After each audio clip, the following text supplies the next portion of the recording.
أعوذ بالله من الشيطان الرجيم. بسم الله الرحمن الرحيم.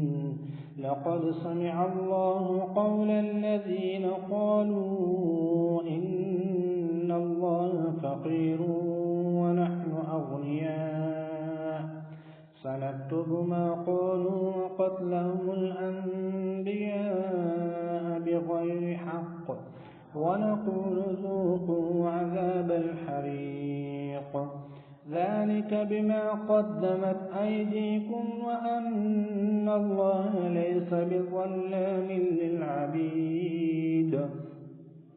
الذين قالوا إن الله عهد إلينا ألا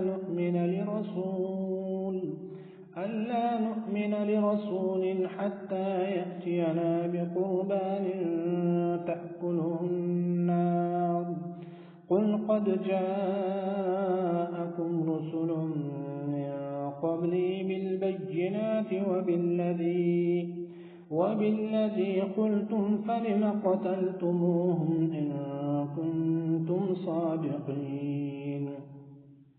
فإن كذبوك فقد كذب رسل من قبلك جاءوا بالبينات والزبر والكتاب المنير كل نفس ذائقة الموت وإنما توفون أجوركم يوم القيامة فمن زحزح عن النار وأدخل الجنة فقد فاز وما الحياة الدنيا إلا متاع الغرور.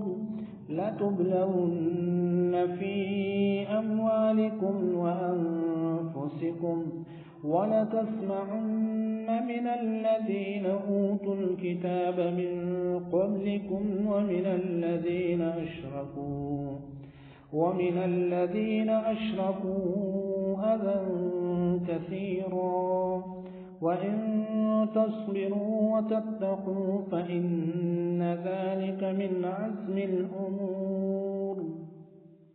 وإذ أخذ الله ميثاق الذين أوتوا الكتاب لتبيننه للناس ولا تكتمونه فنبذوه وراء ظهورهم واشتروا به ثمنا قليلا فبئس ما يشترون.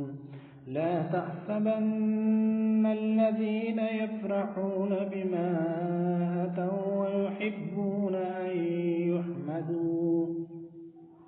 أن يحمدوا بما لم يفعلوا فلا تحسبنهم بمفازة من العذاب ولهم عذاب أليم.